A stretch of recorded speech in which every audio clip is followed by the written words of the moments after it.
Dear student, welcome back to Dr. Shrikant Pharmacy channel. Please like, share, subscribe and hit the bell icon for the pharmacy latest videos. So today I came with a topic intranasal administration, intraocular administration.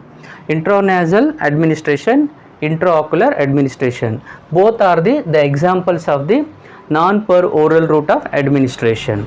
In this case, we are enlightening the how the absorption will be faster when comparing with the oral route of administration. So intranasal administration is a most popular nowadays, because with this route of administration both you can expect local action as well as the systemic action.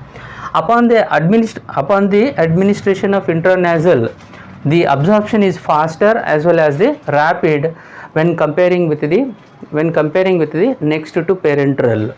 So because of the high vascular and also high permeability of the nasal cavity, so it will aid for the faster absorption, and the surface area which is limited for the local action only.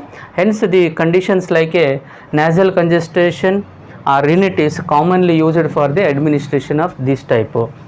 And presence of nasal secretion, little variation in the absorption, otherwise the rate of absorption is faster when comparing with the other like a oral route of administration. So here you are eliminating the first pass metabolism as well as the GI degradation. Hence the rate of absorption is always faster when comparing with the per oral route of the administration. So next is the intraocular administration.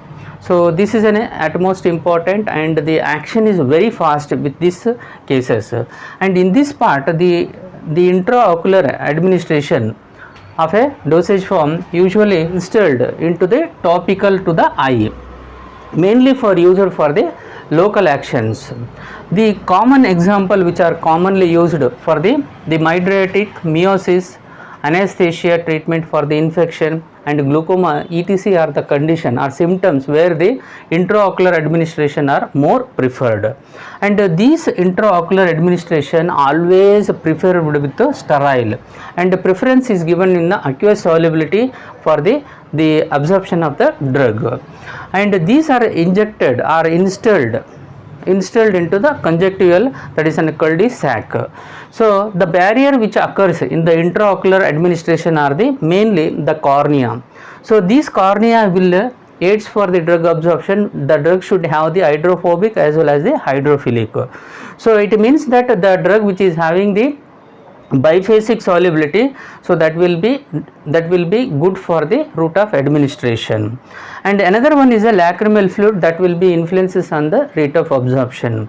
So usually the lacrimal fluid influences on the specifically for the weak electrolyte. So example are the pilocarpine. Student एक class से हमको ये जानकारी ले रहे non पर oral route में intranasal administration और इंट्राओकुलर एडमिनिस्ट्रेशन, ये दोनों जो भी रूट ऑफ एडमिनिस्ट्रेशन है ना, वो भी the presystemic degradation elimination करता है, जैसे comparing with the oral administration.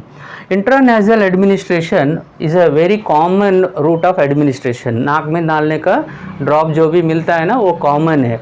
ये जो ड्रॉप्स रहता है ना दोनों तरीक़ा का यूज़ कर सकते हैं, systemic action, local action. Drug absorption यहाँ पे बहुत ही फास्ट रहता है और रैपिड रहता है. क्यों बोले तो हाई वैस्कुलर और हाई परमेबिलिटी रहने से क्या हो जाता है, ज़्यादा अब्जॉर्प्शन हो जाता है. सरफेस एरिया बहुत कम ही रहता है, और लोकल एक्शन के लिए खास कर को नेसल कंजेस्टेशन और रिनिटिस और नेसल सिक्रेशन कॉमनली यूज कर सकते. presence of nasal secretion also slowly disturb the rate of absorption, or else this route is a very good route for the administration. Intraocular administration मतलब आंखें में जो डालते हैं ना वो जो डोसेज फॉर्म बोलते हैं ना उसको इंट्राऑकुलर बोलते हैं. यहाँ पे टॉपिकल डालने से क्या हो जाता है, इट्स अ लोकल इफेक्ट बहुत बढ़िया से काम करता है. और जैसे समझ लीजिए mydriasis, miosis, anaesthesia treatment for infection, glaucoma condition जैसे रहता है ना, टॉपिकल इंट्राऑकुलर एडमिनिस्ट्रेशन कर दिया तो आपका जो प्रॉब्लम है ना बहुत जल्दी सॉल्व हो जाता है. मेजरली इंट्राऑकुलर सिस्टम जो रहता है ना बहुत ही स्टेराइल रहना, और प्रेफरेंस क्या रहता है, एक्वस सॉल्युबिलिटी रहता है और अच्छा रहेगा. और मेनली ये जो एडमिनिस्ट्रेशन रहता है कंजक्टिव क्वालिटी सैक के ऊपर एडमिनिस्ट्रेशन करना और इंस्टॉल करना.